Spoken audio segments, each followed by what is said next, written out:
लोगों का स्वागत अरिंदम क्लासेस में करते हैं। आज हम क्लास 9 का पहला चैप्टर गति मोशन को देखने जा रहे हैं। सबसे पहले हम गति को जानेंगे, लेकिन एक कहानी, बहुत ही दिलचस्प कहानी है, ध्यान से सुनिएगा। मेरे दो दोस्त नीलेश और नरेश के बीच एक बार कुछ बात पे लड़ाई हो गई।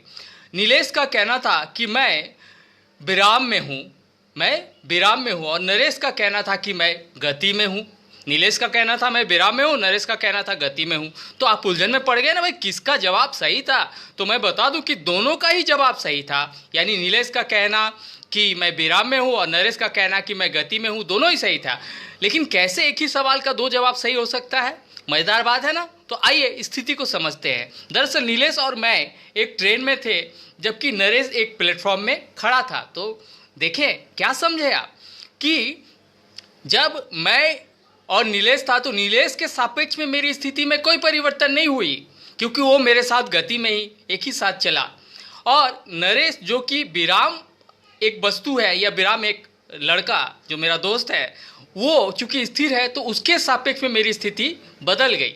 तो इस प्रकार किसी स्थिर वस्तु के सापेक्ष में जब किसी की स्थिति बदलती है तो वो गति कहलाता है। तो गति को हम इस प्रकार से परिभाषित कर सकते हैं कि जब किसी वस्तु की स्थिति में किसी स्थिर वस्तु के तुलना में लगातार परिवर्तन हो तो वस्तु गति में कहलाता है। मैं ये दिखा रहा हूं, आप स्क्रीन शॉट इसका ले लीजिएगा। तो आपको गति का परिभाषा समझ में आ गया। तो गति के कुछ उदाहरण भी मैं आपको बता देता हूं कि सड़क में चलता एक कार तो देखिए, अगर उसके सामने में कोई भी चीज़ है जो रुकी हुई है, उसके सापेक्ष में तो जो कार है उसकी स्थिति बदलेगी ना, तो गति में है।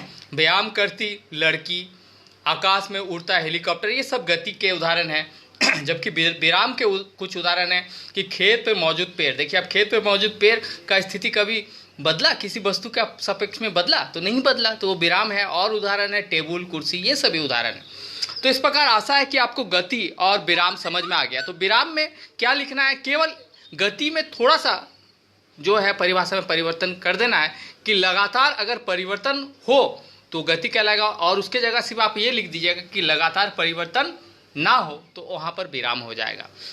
तो आशा है कि आपको गति और विराम की परिभाषा समझ में आ गई। अब हम एक बहुत ही महत्वपूर्ण अगला चीज़ जो है पढ़ेंगे। तो इसको मैं थोड़ा रफ कर देता हूँ जिससे मैं आपको समझा सकता हूँ, ठीक है। वो अगला चीज़ जो हम लोग पढ़ेंगे वो है सदिश और अदिश। बहुत ही ज़रूरी है, हर जगह ये ज़रूरत पड़ेगा फिजिक्स का, याद रखिएगा, हर जगह।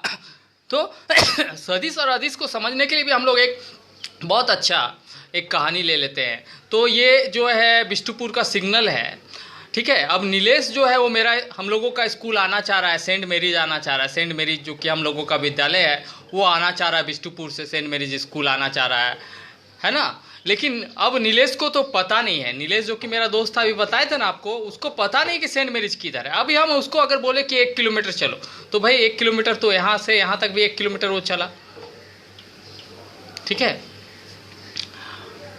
अगर इस तरफ भी 1 किलोमीटर चला है ना, इधर भी 1 किलोमीटर चला, तो मान लीजिए जो नीलेश था वो इस जगह पे है। सपोज कर लीजिए आप, नीलेश यहाँ पर है, ये हमारा सिग्नल है, ठीक है।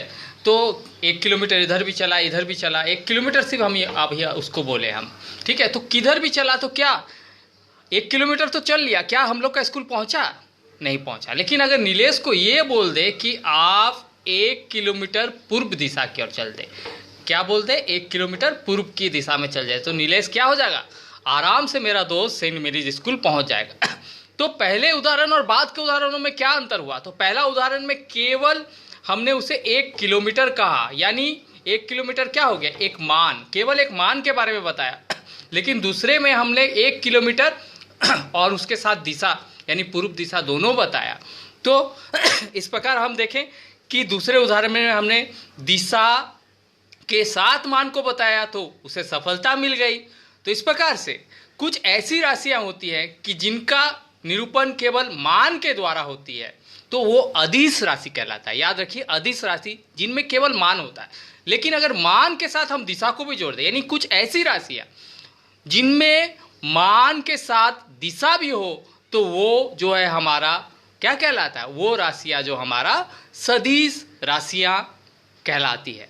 तो ज़्यादातर इसमें आपको डिफिनेशन नहीं अंतर आएगा, तो डिफिनेशन अगर लिखिएगा तो इसमें आप लिखिएगा कि वैसी राशियां जिनमें मान एवं दिशा दोनों होता है वो सदिश कहलाते हैं, और वैसी राशियां जिनमें केवल मान होता है वो अदिश कहलाता है। ठीक है।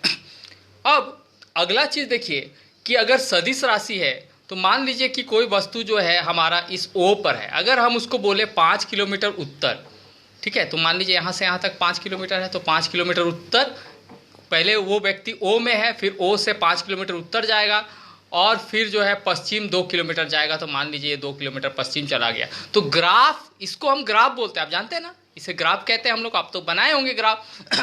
तो ग्राफीय निरूपण सदिश राशि का हो सकता है लेकिन अदिश राशि का नहीं है, क्योंकि आपको 2 किलोमीटर बता दे तो आप किस तरफ ले जाइएगा, आप पूर्व दिशा में ले जाइएगा, आप दक्षिण दिशा में ले जाइएगा, किस ओर ले जाइएगा, तो आप इसका ग्राफिकल निरूपण नहीं कर सकते हैं। तो इस प्रकार सदिश और अदिश में अगर अंतर आएगा तो पहला आप लिखिएगा सदिश में कि इसमें मान एवं दिशा दोनों होता है। अदिश के तरफ आप लिखिएगा कि इसमें केवल मान होता है। ठीक है। दूसरा में सदिश के तरफ लिखिएगा इसका ग्राफिकल निरूपण हो सकता है, और अदिश के तरफ लिखिएगा इसका ग्राफिकल निरूपण नहीं हो सकता है। अब सदिश, अब तीसरे में इसका उदाहरण लीजिएगा। तो सदिश राशियाँ क्या है तो हम लोग तो आगे विस्तृत चर्चा करेंगे, जैसे कि विस्थापन, इसको इंग्लिश में बोलते हैं डिस्प्लेसमेंट। क्या बोलते हैं? डिस्प्लेसमेंट। ये एक सदिश राशि है। ठीक है। उसके बाद जो है हमारा बल यानी फोर्स जो है वो एक सदिश राशि है। ठीक है। आगे हम लोग देखेंगे कि त्वरण, जिसको कि हम लोग इंग्लिश में बोलते हैं एक्सेलरेशन, वो भी एक जो है हमारा क्या है, सदिश राशि है। और चौथा वेग, यही 4 प्रमुख है जिसको हम लोग वेलोसिटी बोलते हैं इंग्लिश में, ये भी एक सदिश राशि है। ठीक है।